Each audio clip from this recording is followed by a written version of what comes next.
अस्सलामुअलैकुम वरहमतुल्लाहि वबरकातुहू।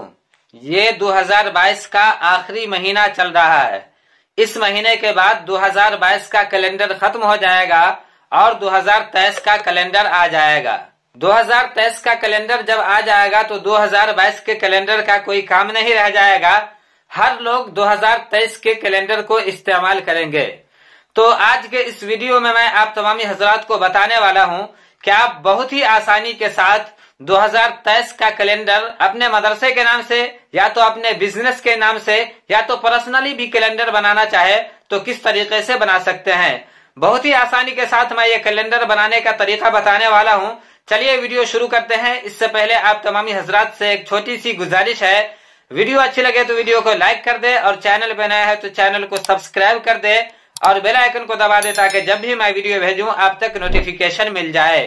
तो चलिए मोबाइल के स्क्रीन पे चलता हूं और बताता हूं कि आप इस कैलेंडर को किस तरीके से बना सकते हैं। इस कैलेंडर को मैं उर्दू डिजाइनर एप्लीकेशन से बनाऊंगा। उर्दू डिजाइनर एप्लीकेशन को आप प्ले स्टोर से डाउनलोड कर सकते हैं या तो लिंक मैं डिस्क्रिप्शन में दे दूंगा, आप वहां से भी डाउनलोड कर सकते हैं। तो सबसे पहले उर्दू डिजाइनर एप्लीकेशन को ओपन कर लेना है। उर्दू डिजाइनर एप्लीकेशन को ओपन कर लेने के बाद आपके सामने कुछ इस तरीके से आएगा। तो आपको सबसे पहले न्यू डिजाइन में चले आना है। न्यू डिजाइन में चले आने के बाद यहाँ पे आपको स्क्वायर साइज दिख रहा है 1 बाय 1, इस पे ओके कर देना है। इस पे ओके कर देंगे तो ये 1 बाय 1 का साइज आ जाएगा। इसके बाद आपको पीएनजी में चलाना है। पीएनजी में चले आने के बाद यहाँ पे आप देख सकते हैं 2023 दूसरे नंबर पे लिखा हुआ है और यहाँ पे भी 2023 के हवाले से जितना भी है न्यू ईयर या तो कैलेंडर वगैरह सब इसमें आपको मिल जाएगा। तो आपको यहाँ पे सी ऑल पे ओके कर देना है। इस पे ओके करेंगे तो यहाँ पे जितना भी हैप्पी न्यू ईयर या तो कैलेंडर वगैरह सब होगा आपके सामने चला आएगा।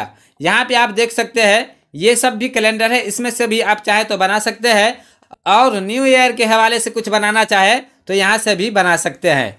इधर आपको यहाँ पे भी बहुत सारा कैलेंडर वगैरह सब दिख रहा है, जिसमें भी आप बनाना चाहे अपने हिसाब से बना सकते हैं। तो मैं आप तमाम हजरात को ये पहला वाला कैलेंडर बनाने का तरीका बताने जा रहा हूँ। इस पे आपको ओके करना है। इस पे ओके करेंगे तो ये डाउनलोड होकर के आपके सामने चला आएगा। इस तरीके से इसको ऊपर कर देना है। ऊपर कर देने के बाद इसको यहाँ से जो है पकड़ के पूरे में रख लेना है। इस तरीके से इसको रख लेंगे। रख लेने के बाद लेयर पे चले आना है। लेयर पे चले आने के बाद इसका ताला लॉक कर लेना है। ताला पे ओके करेंगे तो इसका ताला लॉक हो जाएगा। इसके बाद आपको यहाँ पे अपने मदरसे का नाम, अपने गांव का नाम और यहाँ पे चाहे तो मिनजानिब या तो अपना नाम और अपना कॉन्टैक्ट नंबर लिख सकते हैं। मैं आपको यहाँ पे थोड़ा सा लिख करके बता देता हूँ। एड न्यू में चलाना है। एड न्यू में चलाने के बाद एड टेक्स्ट में चलाना है। एड टेक्स्ट में चलाने के बाद आपके मदरसे का जो भी नाम हो वो आप लिख लेंगे। इंग्लिश सिलेक्ट कर लेंगे। इसके बाद अगरचे आपको उर्दू में लिखना हो तो उर्दू में भी लिख सकते हैं, इंग्लिश में लिखना हो तो इंग्लिश सिलेक्ट कर लेंगे। इंग्लिश सिलेक्ट कर लेने के बाद यहाँ पे मदरसा का नाम लिख लेना है। यहाँ पे मैंने मदरसे का नाम लिख दिया। इसके बाद एड टू डिज़ाइन पे ओके कर देना है। इस पे ओके कर देंगे तो ये यहाँ पे आ जाएगा। इसको यहाँ पे रख लेना है।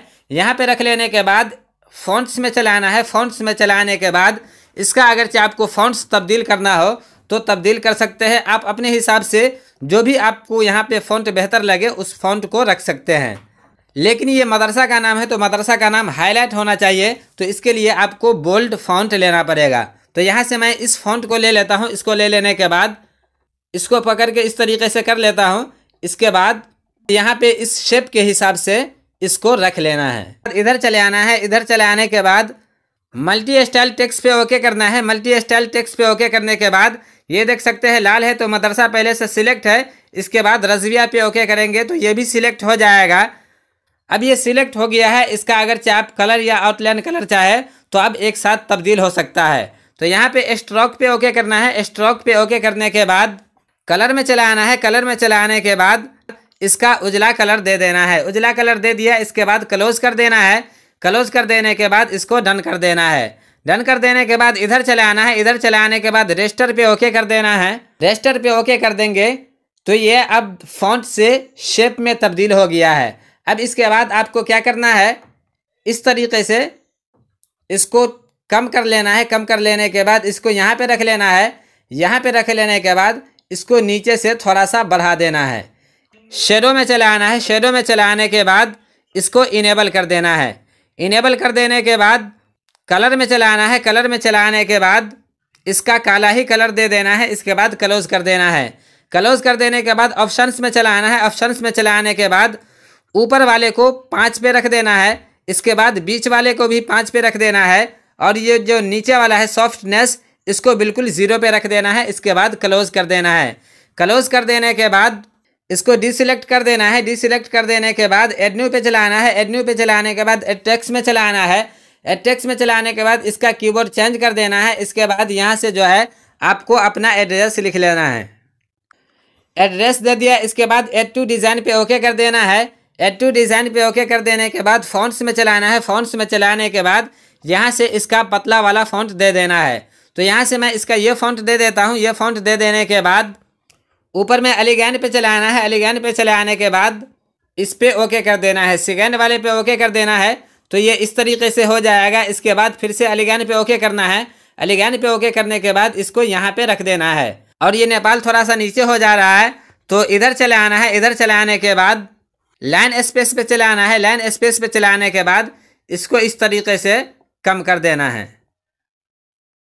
इसको रख दिया। इसको रख देने के बाद इसका डुप्लीकेट कर लेना है। डुप्लीकेट कर लेने के बाद एडिट पे चलाना है। एडिट पे चलाने के बाद फिर से इंग्लिश कीबोर्ड सिलेक्ट कर लेना है। इसके बाद इसको कट कर देना है। कट कर देने के बाद यहाँ पे आपको अपना नाम लिख लेना है। अपना नाम लिख दिया। इसके बाद एड टू डिज़ाइन पे ओके कर देना है। एड टू डिज़ाइन पे ओके कर देने के बाद इसको यहाँ पे अच्छे तरीके से रख लेना है। इसको यहाँ पे रख दिया। यहाँ पे रख देने के बाद फिर से इसका डुप्लीकेट कर लेना है। डुप्लीकेट कर लेने के बाद एडिट पे चलाना है। एडिट पे चलाने के बाद इंग्लिश कीबोर्ड सिलेक्ट कर लेना है। इसके बाद यहाँ पे आपको अपना मोबाइल नंबर दे देना है। मोबाइल नंबर लिख दिया। इसके बाद एड टू डिज़ाइन पे ओके कर देना है। एड टू डिज़ाइन पे ओके कर देने के बाद इसको यहाँ पे रख लेना है। यहाँ पे रख लेने के बाद कलर में चलाना है। कलर में चले आने के बाद इसका उजला कलर दे देना है। उजला कलर दे दिया। इसके बाद डिसिलेक्ट कर देना है। डिसिलेक्ट कर देने के बाद अब ये आपका कैलेंडर बन करके तैयार हो गया है। सेव पे ओके करना है। इसके बाद फिर से सेव पे ओके करना है। सेव पे ओके करेंगे तो ये सेव हो करके आपके गैलरी में चला जाएगा। तो इस तरीके से आप बहुत ही आसानी के साथ 2023 का कैलेंडर बना सकते हैं। तो दोस्तों ये वीडियो कैसी लगी? उम्मीद है आपको ये वीडियो अच्छी लगी होगी और इस वीडियो को देख करके बहुत ही आसानी के साथ कैलेंडर बनाने का तरीका सीख गए होंगे। अगर ये वीडियो अच्छी लगी है तो वीडियो को लाइक कर दे और चैनल पे नया है तो चैनल को सब्सक्राइब कर दे और बेल आइकन को दबा दे ताकि जब भी मैं वीडियो भेजूं आप तक नोटिफिकेशन मिल जाए। अगर आपका भी कोई सवाल है तो आप कमेंट में पूछ सकते हैं। इंशाअल्लाह अज़्ज़ा वजल आपके कमेंट पे वीडियो बनाने की कोशिश की जाएगी। फिर मिलता हूं अगली वीडियो के साथ। अस्सलामु अलैकुम व रहमतुल्लाहि व बरकातुहू।